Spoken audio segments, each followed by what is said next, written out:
চিন্তা থাকতে পারে যে দেশের যেরকম পজিশন বা যেরকম সিচুয়েশন তাতে করে তোমরা বাড়ির বাইরে বেরোবে কিনা বা পাহাড়ে ঘুরতে যাওয়ার হলে সেটা যাবে কিনা।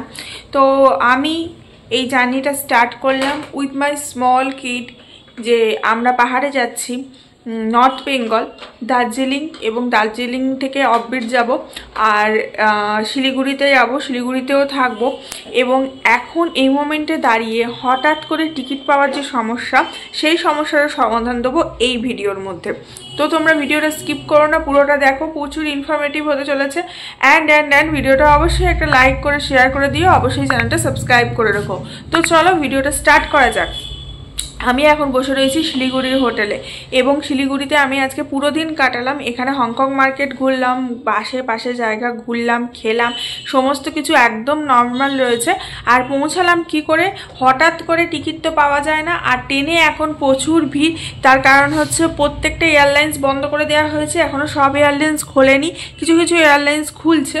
তো এই মোমেন্টে দাঁড়িয়ে গিয়ে ট্রেনে প্রচণ্ড ভিড় হচ্ছে। তো আমরা যেটা ট্রাভেল করেছি এবং যেভাবে ট্রাভেল করেছি এবং যত টাকা লেগেছে তার পুরো বৃত্তান্ত রয়েছে এই ভিডিওতে। তো চলো ভিডিওটা স্টার্ট করা যাক, স্কিপ না করে দেখতে থাকো। Hello everyone, welcome back to the channel. আজকে আমরা জার্নি করছি দুর্গাপুর থেকে শিলিগুড়ি, অ্যান্ড আমরা যাচ্ছি বিজনেস ক্লাস স্লিপিং বাসে করে। অ্যান্ড আমাদের বাসের মধ্যে কী কী সার্ভিস প্রোভাইড করা হয়েছে সেটা তোমাদেরকে দেখাচ্ছি। আমরা উঠেছি মুচিপাড়া থেকে, জাস্ট আমরা চেক ইন করলাম বাসের মধ্যে, আর আমাদের সিট নাম্বার হচ্ছে LB 9 and 10, অ্যান্ড আমরা ভোরবেলা নেমে যাব। এখন তোমাদের দেখাই সিটটা কতটা কমফর্টেবল, কত কি। তো এখানে এই যে 3 জন রয়েছি আমরা, ঠিক আছে।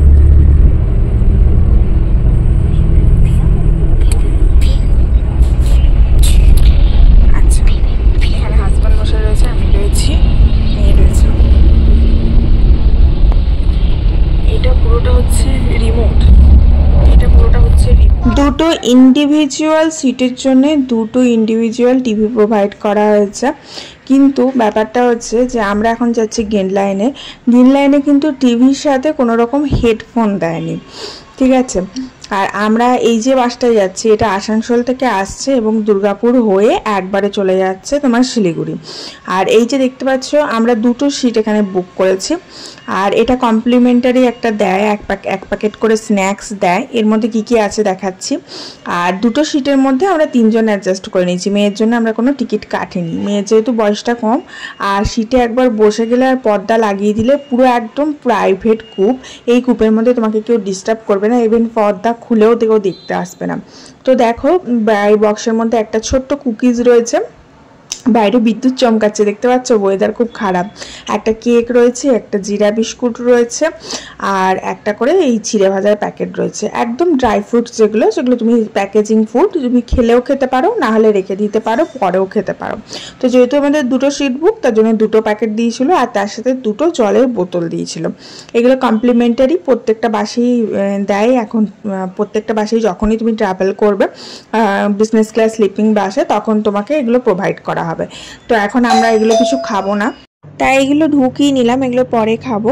আর আমরা যেটা করি সেটা হচ্ছে যখন আমরা দুর্গাপুর থেকে কোথাও যাই তখন আমরা খাবারটা ডিনারটা আমরা প্যাকিং করে নিয়ে যাই ঘর থেকে, আর বাসের মধ্যেই খেয়ে নিই। আর চেষ্টা করি একটু তাড়াতাড়ি খাওয়ার, কারণ আর্লি মর্নিংয়ে বাস আমাদের পৌঁছে যায় অ্যারাউন্ড 5:30 করে নামিয়ে দেয়, একদমই লেট হয় না বাসে, একটুকু লেট করে না। যতবার বাসে ট্রাভেল করেছি ততবার দেখেছি একদম অন টাইম বাস ঢুকিয়ে দেয়। তার জন্য খুব ভোরে ওঠা এবং রাত্রেবেলা 2-3 বার নামতে হয়, কারণ টয়লেট করার কোনো বন্দোবস্ত বাসের মধ্যে নেই। তার জন্য টয়লেট করার জন্য 3 বার বাস দাঁড়ায়। একবার হচ্ছে তোমার 9:30টার সময় দাঁড়াবে, তখন ডিনার করতে দেবে, তখনই তোমার টয়লেট ডিনার সব মিলিয়ে 20 to 30 মিনিটস বাস দাঁড়ায়। এবার যে বাসে যেরকম দাঁড়ায়, কোনো বাসে বলবে 20 মিনিট দাঁড়াবো, কোনো বাসে বলে 30 মিনিটস দাঁড়াবো। আবার তারপরে একবার 3টে ওরকম নাগাদ দাঁড়ায় বাস টয়লেট করার জন্য, এবং তারপরে ভোর 5টায়, ঠিক আছে, এরকম হয়ে দাঁড়ায়। এবার কোনো বাস হয়তো আরও একবার এক্সট্রা দাঁড়াতে পারে, বাট এটা ওদের শিডিউল দেখেছি প্রত্যেকটা বাসই মেনটেন করে। অ্যান্ড ওই 9:30টার সময় যেখানে তুমি দাঁড়াবে সেখানে তুমি ডিনার করার মতো জায়গায় দাঁড়ায়, এবং সেখানে তুমি টয়লেটও করতে পারবে।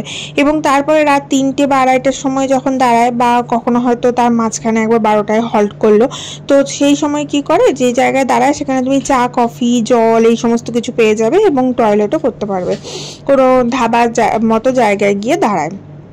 আর বাসে অনেকের চিন্তাভাবনা থাকে যে সেফ কিনা, তো বাসে একদমই সেফ। আমি অনেকবার বাসে যাতায়াত করলাম। যবে থেকে বাস সার্ভিস শুরু হয়েছে তবে থেকে শিলিগুড়ি আর দুর্গাপুর বা পুরী থেকে দুর্গাপুর আমরা কিন্তু বাসে যাতায়াত করছি, কারণ বাসে টিকিট পাওয়াটা খুব অ্যাভেলেবেল থাকে, একটু কস্টলি বাট টিকিট পাওয়াটা খুব অ্যাভেলেবেল থাকে। হুট করে প্ল্যান হলে তার জন্য টিকিট পেয়ে যায় এবং যেতে আসতেও খুব সুবিধা লাগে। যাই হোক, এখানে দেখো এটা হচ্ছে পুরোটা রিমোট টিভি কন্ট্রোল করার জন্য। যে রেড কালারের সুইচটা আছে সেটা হচ্ছে টিভি অন অফ করার জন্য, হ্যান্ড এই মাঝখানে গোল পড়াটা রয়েছে ওটা দিয়ে অ্যারো দিয়ে এবং ওকে আর ব্যাক আছে, এন্টার আর ব্যাক রয়েছে, সেটা দিয়ে ওটা টিভিটা কন্ট্রোল করতে হচ্ছে।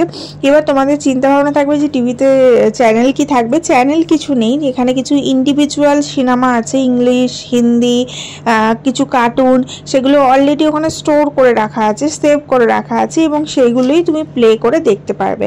এগুলো ওয়াইফাই কানেক্ট করে চলছে, তার মানে এই নয় যে তুমি ইজিলি ওয়াইফাই পেয়ে যাবে বা অন্য কোনো চ্যানেল দেখতে পারবে, সেগুলো কিন্তু নয়। আর যেহেতু এটাতে হেডফোন ছিল না সেহেতু ব্লুটুথের সাথে কানেক্ট করে কিন্তু আমাদের শুনতে হচ্ছিল। তো ওদিকে মেয়েকে চালিয়ে দিয়েছিলাম কার্টুন, এদিকে আমরা চালিয়েছিলাম একটু সিনেমা। খানিকক্ষণ দেখলাম, তারপরে বন্ধ করে দিয়েছি, কারণ বাসে জার্নি করার সময় খুব বেশিক্ষণ মোবাইল বা টিভি দেখলে কিন্তু গা পাক দেয়। জানি না এটা কারোর সাথে হয় কিনা, আমার সাথে কিন্তু খুবই হয়। তার জন্য আমি চেষ্টা করি মোবাইল, টিভি এই সমস্ত কিছু স্ক্রিন থেকে নিজেকে দূরে রাখার, কারণ স্ক্রিন বেশি দেখলেই কিন্তু গা পাক দিতে লাগে।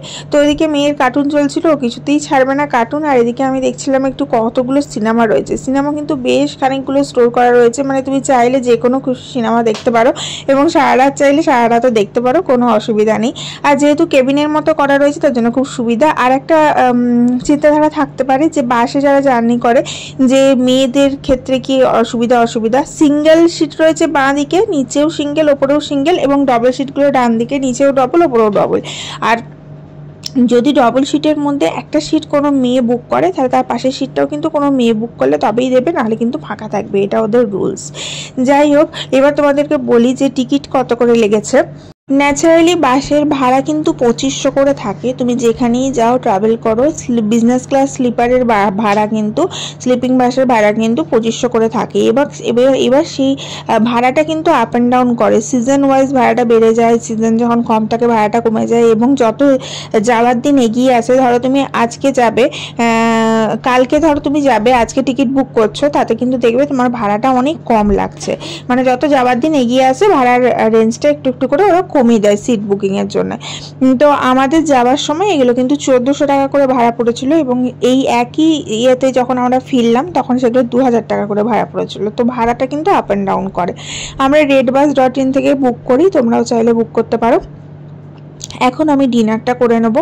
মেয়ে আর আমি তো একটু ঘুম চলেই এসেছিলো। আমার হাজব্যান্ড প্রায় ঘুমায় না, জেগেই বসে থাকে, ও ঘুমোতে চায় না। অনেকে থাকে না যে ঘুম আসে না, তো সেক্ষেত্রে তুমি চাইলে বসেও যেতে পারো, আবার চাইলে ঘুমোতেও পারো।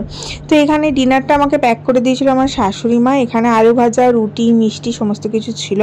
আর বাসটা দাঁড়াবার আগেই আমি ডিনারটা করে নিয়েছিলাম। যেমন বললাম, আমি 8টা সাড়ে 8টা নাগাদ বাসে যখন ট্রাভেল করি ডিনারটা করে নিই। আর যখন আমি ফিরি তখনও আমি ডিনার প্যাক করে নিয়েই উঠি, কারণ যেখানে বাস দাঁড়ায় ডিনার করার জন্য এবং টয়লেট করার জন্য সেখানে খুব মারামারি কাটাকাটি চলে। আর ওয়েদার ভীষণ খারাপ ছিল যেদিন আমরা যাচ্ছিলাম, বাইরে প্রচুর ফ্ল্যাশিং হচ্ছে দেখতে পাচ্ছ, এবং বাসের মধ্যে এসি চলছিল, তার জন্য মেয়েকে পুরো জড়িয়ে দিয়েছি কারণ ঠান্ডা লেগে যাচ্ছিলো। আর এসির ভেন্ট কিন্তু 4টে ভেন্ট আছে, মাথার উপরে 2টো ভেন্ট থাকে, পায়ের কাছে 2টো ভেন্ট থাকে। তুমি চাইলে সেটা অ্যাডজাস্ট করতে পারো, আপ অ্যান্ড ডাউন করতে পারো, এবং বন্ধও চাইলে করে দিতে পারো। আর চার্জের পয়েন্টও থাকে ইন্ডিভিজুয়াল, প্রত্যেকটা সিটে চার্জের পয়েন্ট আছে, তুমি চার্জ দিতে পারো, মোবাইল রাখার জায়গা রয়েছে, এবং জুতোগুলো এই পর্দার বাইরে নিচে রাখতে হয়, এবং পর্দাটা আমরা লাগিয়ে দিই।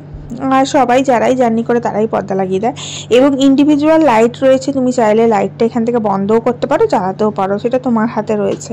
তো আমি এখন লাইটটা জ্বালিয়ে ডিনারটা করছি। আর ডিনারটা করার জন্য আমি যেটা করি, আমি ভালো করে স্যানিটাইজার করে নিলাম, ওয়াইপস দিয়ে মুছে নিলাম, দেন ডিনার করে নেবো, দেন আবার ওয়াইপস দিয়ে মুছে নেবো। আর যে কন্টেনারগুলো আছে ওগুলো ফেলে দেবো আর কি। এই হচ্ছে ব্যাপার। আর ডিনারটা মেয়েকে খাওয়াচ্ছি, মেয়ের সাথে সাথে আমিও খাচ্ছি, হাজব্যান্ডকেও খাইয়ে দেবো। এইভাবে আমরা ডিনারটা কমপ্লিট করে নেবো।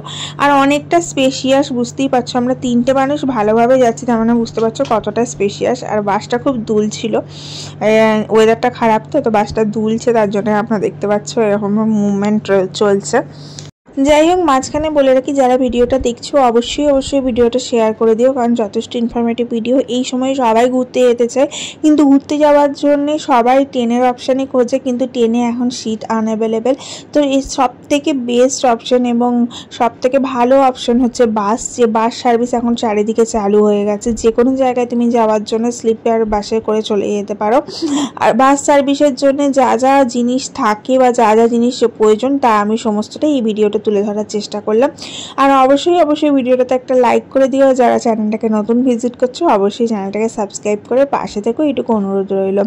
এটা আবার আমরা ওখানে মাঝখানে দাঁড়িয়ে ছিল, সেখানে একবার টয়লেট করে তারপরে আবার উঠলাম, দেন আবার বাসটা স্টার্ট করে দিল। আর দেখতেই পাচ্ছ রাত্রেবেলা বাস জার্নি করতে ভীষণ ভালো লাগে। অনেকক্ষণ যাবত আমি বসে থাকি, বসে রাস্তা দেখি, আমার ভীষণ ভালো লাগে। এদিকে মেয়ে শুয়ে পড়েছে, আর ওরা দুটো ব্ল্যাঙ্কেট প্রোভাইড করে, দুটো বালিশ প্রোভাইড করে, মানে ইন্ডিভিজুয়াল তোমাকে ব্ল্যাঙ্কেট প্রোভাইড করবে, ইন্ডিভিজুয়াল বালিশ প্রোভাইড করে, যাতে করে তোমার শুতে কোনো অসুবিধা হবে না এবং তুমি শুয়ে জার্নিটা সুন্দরভাবে উপভোগ করতে পারবে। এবং যাদের মনে হবে যে আমি শুতে চাই না, তারা বসেও কিন্তু জার্নিটা করতে পারবে। এবং মাথার উপরে দেখতে পারলে যে বেশ জায়গা রয়েছে, ওখানে তুমি মোবাইলটা রেখে দিতে পারো। যাই হোক, এরপরে আবার টয়লেট করে উঠে আমরা আবার ঘুমিয়ে পড়েছিলাম। দেন মাঝরাতে আর একবার দিয়েছিল হল্ট। এই সময় চাইলে তুমি নামতেও পারো, নাও নামতে পারে। আমরা প্রায় শিলিগুড়ির কাছে চলে এসেছি। এটা হচ্ছে শিলিগুড়ি থেকে যখন বাস ছেড়ে আসে তখন এই জায়গায় দাঁড়ায়। তো আমরা শিলিগুড়ি ঢোকার মুখে এই জায়গায় দাঁড়িয়েছিল। এই জায়গাটা আমার খুব চেনা, কারণ শিলিগুড়ি থেকে আমি বেশ কয়েকবার বাস জার্নি করলাম। আর এই যে দেখতে পাচ্ছ ভেতরটা, এখানে পুরো ওপরে বাঁ দিকটাতে ওপরে ডবল নিচে ডবল, আবার ডান দিকটাতে নিচে সিঙ্গেল ওপরে সিঙ্গেল, এইভাবে। দেন এক ঘুমে কখন সকাল হয়ে গেছে বুঝতে পারিনি। একবারে বাস থেকে নেমে বাস যেখানে হল্ট করার নামে সেই জায়গায় কিন্তু টয়লেট বা মুখ ধোবার ব্যবস্থা রয়েছে। যারা গ্রিন লাইনে সফর করছো বা শ্যামলীতে সফর করছো তাদের কথা বলছি, তাদের একটা হল্টিং পয়েন্ট থাকে, সেই জায়গায় কিন্তু তোমরা ফ্রেশ হতে পারবে। এরপরে আমরা চলে এসেছি লজে। এখানে আমরা আজকে দিনটা স্টে করব, কালকে উঠে যাব পাহাড়ে। তো দেখা হচ্ছে নেক্সট ব্লগে। ততক্ষণ তোমরা সবাই ভালো থেকো, সুস্থ থেকো, অনেক হ্যাপি থেকো। আর এই হোটেলটা হচ্ছে শিলিগুড়ির একদম হংকং মার্কেটের কাছে, কারণ করতে হবে অনেক shopping. Love you all, by.